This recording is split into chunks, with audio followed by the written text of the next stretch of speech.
ഇതിൽ കിച്ചണിലേക്ക് എല്ലാവർക്കും സ്വാഗതം. ഇന്ന് നമ്മൾ തയ്യാറാക്കാൻ പോകുന്നത് മത്തി കൊണ്ടൊരു നല്ലൊരു തോരൻ റെസിപ്പിയാണ്. പീരയല്ല, റോസ്റ്റ് തോരനാണ് ഇന്ന് നമ്മൾ തയ്യാറാക്കാൻ പോകുന്നത്. വളരെ ടേസ്റ്റിയായ നല്ലൊരു തോരനാണ്. ഇതെല്ലാവർക്കും ഇഷ്ടപ്പെടും. എല്ലാവരും ഒന്ന് ചെയ്ത് നോക്കണം. അഭിപ്രായങ്ങൾ കമൻറ്റ് ബോക്സിൽ അറിയിക്കാൻ മറക്കരുത്. ഇതിനായി നമ്മൾ എടുത്തിരിക്കുന്നത് ചെറിയ മത്തിയാണ്. ചെറിയ മത്തി കഴുകി വൃത്തിയാക്കിയതിന് ശേഷം ഒന്ന് വരഞ്ഞെടുത്തതിന് ശേഷം നടുവൊന്ന് മുറിച്ചെടുത്തതാണ്. തേങ്ങ തിരുമിയത്, സബോള അരിഞ്ഞത്, വറ്റൽമുളക്, കുടംപുളി. ഇനി ഇത് എങ്ങനെ തയ്യാറാക്കാം എന്ന് കൂടി നോക്കാം.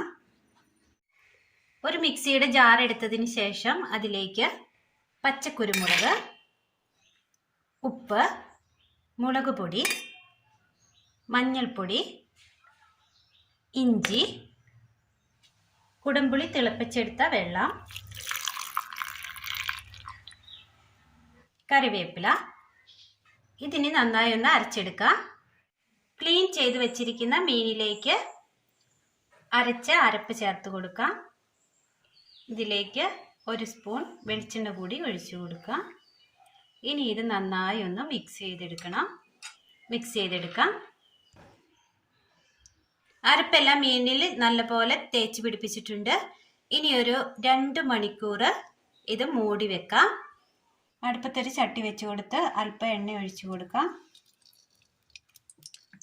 2 മണിക്കൂർ മസാല പുരട്ടി വെച്ചിരിക്കുന്ന മീൻ കഷ്ണങ്ങൾ വെച്ച് കൊടുക്കാം. നന്നായി വറുത്തെടുക്കാം. മീൻ നല്ലതുപോലെ വറുത്തെടുത്തിട്ടുണ്ട്. മിക്സിയുടെ ജാർ എടുത്തതിന് ശേഷം ജാറിലേക്ക് വറ്റൽമുളക്, കാന്താരി, ചെറിയൊരു കഷ്ണം കുടംപുളി അരിഞ്ഞത്, തേങ്ങ തിരുമിയത് അടിച്ചെടുക്കാം. അടുപ്പത്തൊരു പാൻ വെച്ച് കൊടുത്ത് അല്പം എണ്ണ ഒഴിച്ചു കൊടുക്കാം.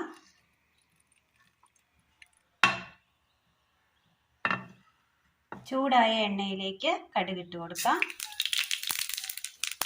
കടുക് നല്ലതുപോലെ പൊട്ടിയിട്ടുണ്ട്. ഇഞ്ചി, സബോള അരിഞ്ഞത്,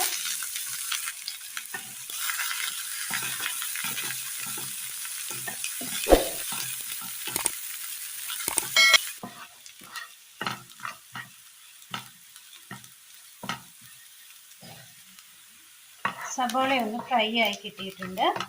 ഇനി ഇതിലേക്ക് നമ്മൾ ചതച്ചെടുത്ത തേങ്ങാക്കൂട്ട് ഇട്ട് കൊടുക്കാം.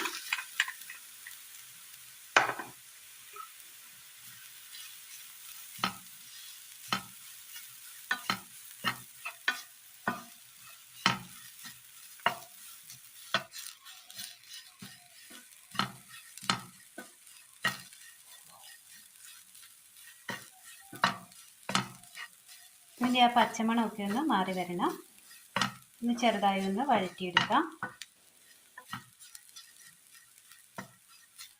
ഒരൽപ്പം മഞ്ഞൾപ്പൊടി. മീനിന് നമ്മൾ ഉപ്പിട്ടിരുന്നു. ഇത് മസാലയ്ക്ക് ആവശ്യമായ ഉപ്പ് മതി.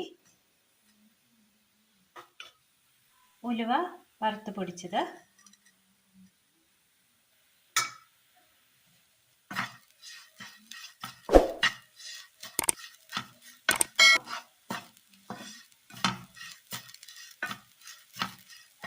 ഇനി ഇതിലേക്ക് വറുത്ത് വെച്ചിരിക്കുന്ന മീൻ കഷ്ണങ്ങൾ ചേർത്ത് കൊടുക്കാം.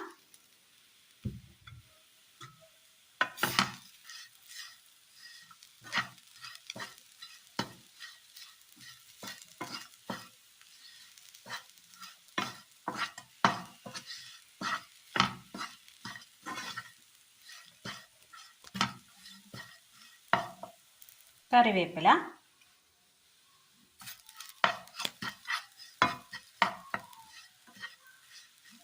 കറിവേപ്പില ഉണ്ടെങ്കിൽ ഒരു 2-3 തണ്ട് ഇടുന്നത് നല്ലതാണ്.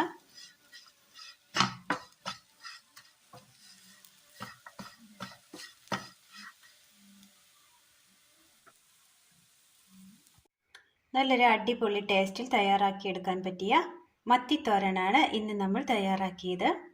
നല്ല ടേസ്റ്റാണ്. എല്ലാവരും ഒന്ന് ചെയ്ത് നോക്കണം. ഇത് ചോറിന് കൂട്ടാനും വെറുതെ കഴിക്കാനും ഒക്കെ പറ്റുന്ന ഒരു നല്ലൊരു തോരനാണ്. എല്ലാവരും ഒന്ന് ചെയ്ത് നോക്കി അഭിപ്രായങ്ങൾ കമൻറ്റ് ബോക്സിൽ അറിയിക്കാൻ മറക്കരുത്. അപ്പോൾ ഇന്നത്തെ വീഡിയോ എല്ലാവർക്കും ഇഷ്ടമായി എന്ന് വിചാരിക്കുന്നു. ഇഷ്ടമായ ലൈക്ക് ചെയ്യാനും ഷെയർ ചെയ്യാനും സബ്സ്ക്രൈബ് ചെയ്യാനും മറക്കരുതേ. താങ്ക്